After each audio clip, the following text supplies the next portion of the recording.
10 toneladas, se habla de $250 millones, así está valorado este cargamento. Pero por supuesto hay otros temas de seguridad que vamos a tratar con el señor ministro. Gracias por estar hoy acá, buenos días. Buenos días, muchas gracias por la invitación. A usted, el café viene en un momento. Gracias, es necesario para iniciar el día. Y siempre el café es bueno. Señor ministro, cuéntenos, usted dice que es imposible que se haya contaminado de droga acá, ese contenedor. ¿Por qué es imposible? Bien, yo no dije imposible. Pero dio a entender. Yo dije con pocas probabilidades. Por una, digamos, razón muy simple, y es que es una cantidad demasiado grande que requiere un manejo muy complejo. Y por otro lado pasa por otro puerto que es Puerto Cortés, que también hay controles. Es decir, que un cargamento tuviera ese problema. Un punto importante. ¿Por qué digo que es probable? Cuando hay una situación de esta naturaleza que es delictiva, siempre partimos de hipótesis en sus orígenes o la causa de ese hecho delictivo. Y la hipótesis de que se haya cargado en Guatemala es de las menos probables. ¿Por qué razón?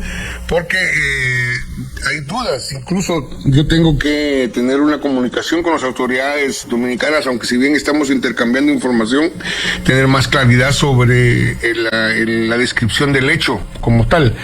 ¿Todavía no le han dicho eso? En general sí, pero no como el avance de, por ejemplo, de verificación, porque nosotros no podemos, siempre decimos el término en todas partes, probablemente es cocaína. Se requiere de un análisis químico para poder verificarlo. El que la cantidad exacta tiene que ser pesada, y eso no se pesa en el momento que se captura, no se puede pesar. O sea, hay una serie de procedimientos técnicos que nosotros todavía tenemos que tener acceso para poder hacer un tema de esa naturaleza. ¿Dónde surge en Guatemala el debate y la discusión sobre el origen? Surge en una interpretación, en una perspectiva de guatemaltecos y particularmente de ciertas personas con opinión pública. Las autoridades dominicanas nunca dijeron que el contenedor contaminado salió de Guatemala. Hablan de que el barco salió de Guatemala, pero nunca hablan de que, o afirman del contenedor. Nosotros usamos la palabra contaminar para decir de que se coloca droga en los contenedores. Incluso hay una versión que dice de que la droga ni siquiera fue introducida y que probablemente sea en República Dominicana. Son temas y aspectos que hay que ver a detalle, y lo que sucede es que la noticia salió de esa manera y dio todo el impacto natural que hay en Guatemala. Ahora, hay dos cosas. ¿Qué controles hay aquí en Guatemala? Una cosa es este hecho y otra cosa son los controles. Nosotros tenemos controles, pero son controles que han tenido que verificarse, han tenido que cambiarse, y vamos en un proceso. Tanto es así que yo en marzo le pedí a CBP, que es la agencia del tema de seguridad fronteriza de Estados Unidos, que nos hicieran un análisis, un diagnóstico de las vulnerabilidades para establecer las brechas y generar una hoja de ruta de qué tenemos que hacer en términos fronterizos. Hicieron una evaluación en puertos, en el aeropuerto de La Aurora y en los puestos terrestres. Esos resultados de este informe es un método que utilizan esta agencia a partir de un análisis que es una universidad estadounidense muy prestigiosa, y yo de hecho estuve hace 3 semanas en Washington recibiendo el informe. Estuvo el embajador de Guatemala en Washington, el embajador de Washington en Guatemala, un equipo de alto nivel de esta agencia para presentarnos este análisis. Tenemos una cantidad increíble de vulnerabilidades. Tenemos controles, sí, pero tenemos muchas vulnerabilidades de un mal manejo de los puertos, de una falta de homologación de los criterios de seguridad. Hasta el momento no hay criterios unificados entre Santo Tomás, Puerto Barrios y Puerto Quetzal y APM. Cada quien tiene sus propias dinámicas. Nosotros nos incorporamos como Ministerio de Gobernación con la Subdirección de Antinarcóticos, pero también hay controles que tienen que ver con la SAT y con controles que tienen que ver con el Ministerio de Agricultura. Lo que tenemos como primer gran reto es trabajar en coordinación las 3 instituciones. Se empezó desde hace ya varios tiempo la creación de fuerzas de tarea conjuntas para mejorar los controles en los puertos. Aquí voy a hablar solamente de los puertos en particular, pero lo que nos demuestra este informe es que tenemos una brecha increíble de temas de seguridad en los puertos. La decisión del señor presidente es asumir esta tarea. Nos ha dado la tarea de la seguridad como tal, no los temas de gestión portuaria, porque eso no tenemos competencia, o la nueva ley le da esa competencia de coordinación al Ministerio de Comunicaciones, porque es comunicaciones y transporte. lo que nos permite a nosotros, hicimos un convenio con el Ministerio de Comunicaciones para el tema del aeropuerto de La Uroba y los aeródromos en Guatemala, y estamos avanzando con el tema de los puertos. Pero en resumen, hay una falencia fuerte y hay una brecha muy fuerte de controles, y que por eso es que yo no digo con contundencia, no. La hipótesis más fuerte es que no, pero no puedo decir que no porque conozco las vulnerabilidades que tenemos. Usted habla de vulnerabilidades. Yo quiero recordarle un caso que hizo mucho ruido en los tiempos de la CICIG, por decirlo así. Usted, si hace memoria, uno de los colaboradores eficaces, Juan Carlos Monzón, dijo que en algún momento, en el caso TC Cuba, el soborno iba a ser de 30 millones y que él había pensado que eran quetzales, pero resultaron dólares. ¿Recuerda ese momento? Claro, por supuesto. Bueno, la pregunta es, entre las vulnerabilidades, figura esa, de que de pronto haya, digamos, dinero de por medio para que la gente vea para otro lado. Yo tengo que decirlo con toda franqueza, de repente no va a ser políticamente correcto y me van a criticar, pero hay un problema en cada uno de los puertos que tiene que ver con empresas que están prestando los servicios, que tiene que ver con los propios sindicatos, que tiene que ver con los usuarios en general, que tiene que ver con las instituciones. Es un ecosistema, yo utilizo esa figura. ¿Y ese ecosistema es la vulnerabilidad como tal? Por supuesto.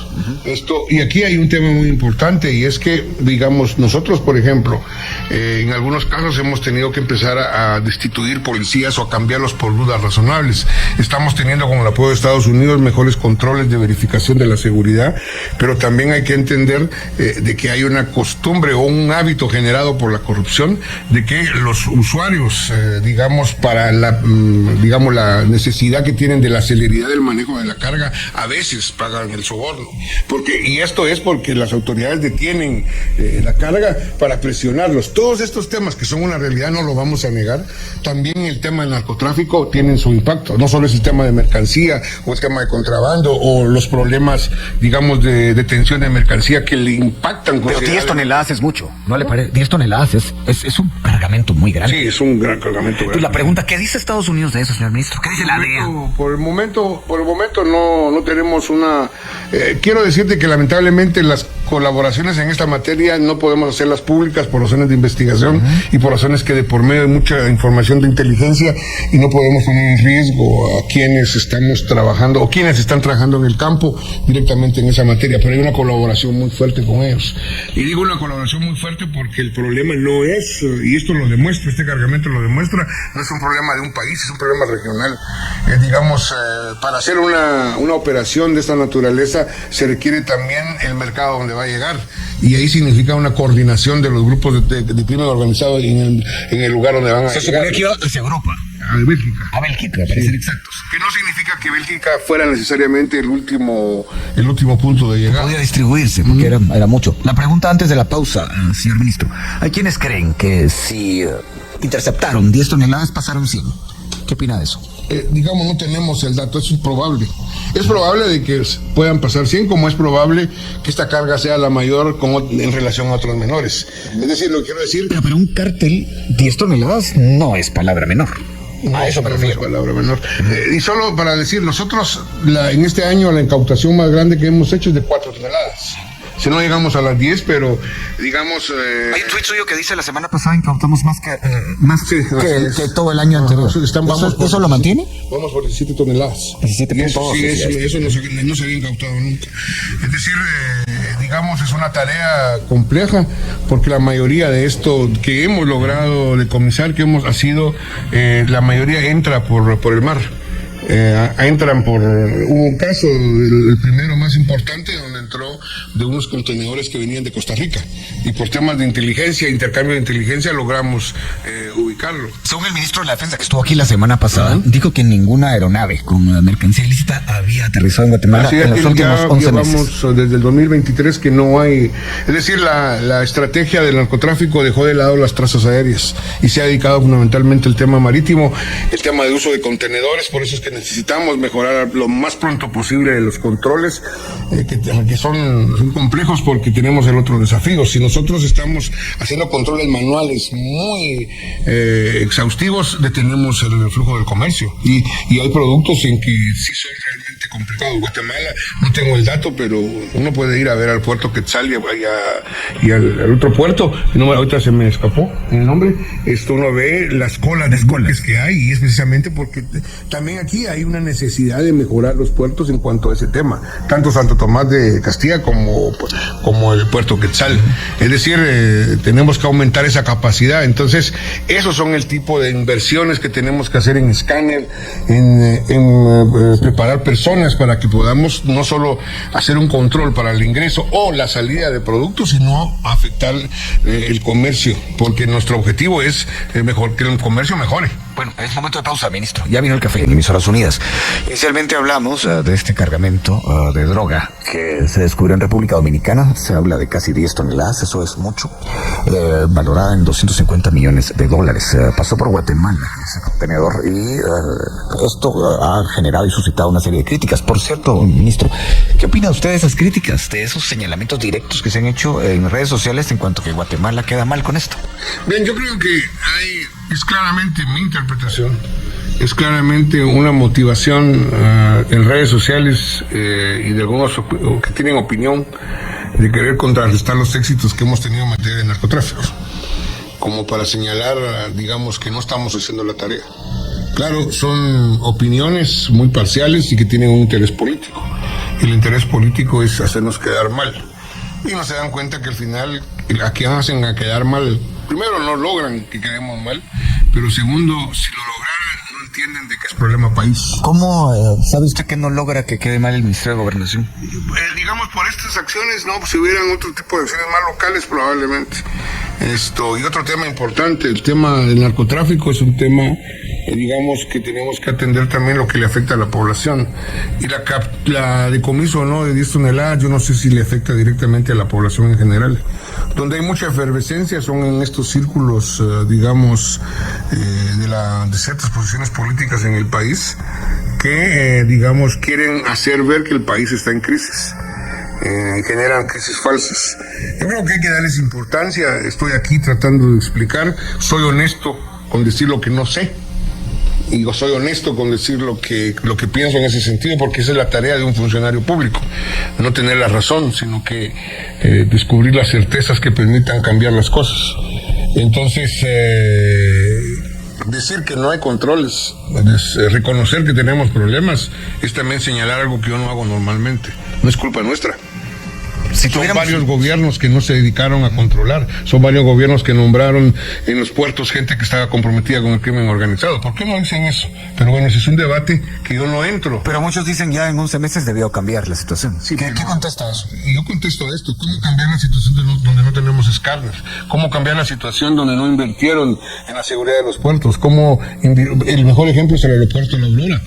2 gobiernos que dejaron sin ningún control, donde hay puertas que dan al acceso directo hacia la calle, donde hay puertas que encontramos que migrantes irregulares del avión bajaban sin ningún control y salían. Digamos, ese tipo de situaciones, para no mencionar la droga, son situaciones que heredamos. Eso no se puede responder de la noche a la mañana. No me estoy justificando, pero estoy demostrando como Ministerio de Gobernación y como gobierno del presidente Bernardo Arévalo, porque aquí es un trabajo integral bajo el mandato y el liderazgo del presidente Arévalo, hemos demostrado con resultados.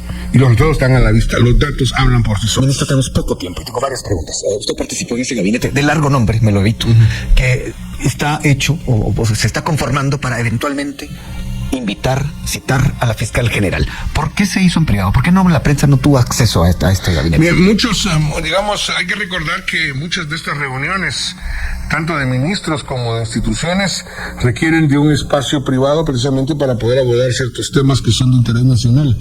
Y considerar que la discusión no necesariamente es beneficiosa en términos de que no tenemos claro el inicio, no claro, sino que no tenemos la hoja de ruta.